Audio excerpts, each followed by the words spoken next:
Kalian ngerasa nggak kalau belakangan ini apa-apa serba AI? Mulai dari nulis, bikin gambar, sampai buat video, bisa dilakukan dengan AI. Apa nanti semuanya bakal dikerjain AI ya? Sampai kita nggak perlu kerja lagi? Mari kita bahas dari berbagai sudut. Kalau kita bahas dari definisinya, AI atau Artificial Intelligence adalah sistem komputer yang diciptakan untuk mengenali pola, sehingga mampu meniru kemampuan manusia. Kemampuan inilah yang menimbulkan kekhawatiran bahwa AI akan mengancam lapangan kerja kita. Tapi, apa benar ini memang mengancam? Ada dua skenario yang mungkin terjadi. Pertama, AI membantu meningkatkan produktivitas, tapi nggak sampai menggantikan pekerja. Misalnya, dalam hal diagnosis penyakit. AI bisa membantu dokter mendeteksi penyakit dari scan medis, tapi hasil deteksinya tetap harus diverifikasi oleh dokter. Kedua, AI bisa menggantikan manusia. Nah, di skenario yang kedua ini, dokter nggak perlu lagi memverifikasi ulang, karena diagnosis udah dilakukan sepenuhnya oleh AI. Ini jadi salah satu contoh gimana AI dapat mengurangi kebutuhan tenaga manusia. Sekarang banyak banget perusahaan yang agresif dalam mengembangin AI, yang tujuannya ya untuk efisiensi karyawan. Di 2024, 7 dari 10 perusahaan udah mengadopsi AI, meskipun skala adopsinya berbeda-beda. Intinya, AI ini udah dipandang serius di seluruh dunia. Ini sebetulnya yang mengkhawatirkan, sampai-sampai banyak yang minta perkembangan AI dihentikan.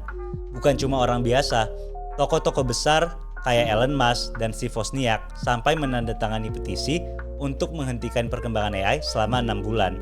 Mereka khawatir AI bisa menggantikan pekerja dan memberi dampak buruk ke manusia.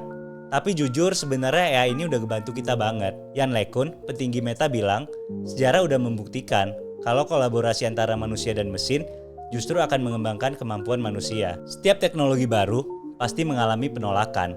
Contohnya, di awal abad ke-19, pas masa revolusi industri di Inggris, ada kelompok pekerja bernama Ludditz yang menentang penggunaan mesin tekstil.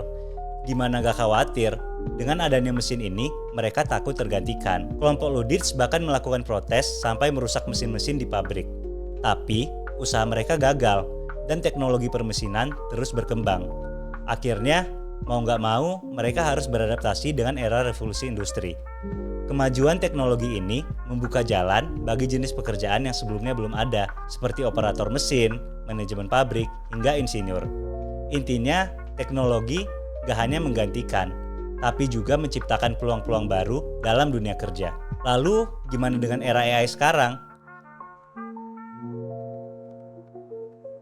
Di tahun 2025, diperkirakan ada tambahan sekitar 12 juta pekerjaan baru secara net. Jadi meskipun AI bakal bikin beberapa jenis pekerjaan hilang, pekerjaan baru yang muncul justru lebih banyak. Sebagian besar posisi yang akan tumbuh ada di bidang teknologi, seperti AI spesialis, fintech engineer, dan robotics engineer. Sektor kesehatan, teknologi, dan pendidikan diprediksi akan mengalami pertumbuhan karena AI.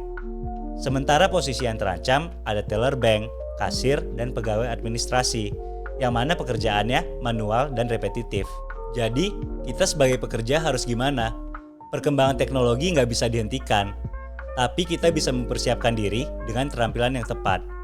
Menurut IBM dan Barclays, ada beberapa keahlian yang tetap dibutuhkan di era AI, seperti manajemen waktu, kerjasama tim, dan komunikasi. Skill-skill ini bisa bikin kita tetap relevan di tengah teknologi yang terus berkembang. Perubahan di dunia kerja terus terjadi. Kita, sebagai pekerja, harus mampu untuk menangkap peluang-peluang baru yang ada. Karena adaptasi adalah kunci untuk kita bisa survive di era AI. Gimana menurut kalian? Tulis di kolom komentar.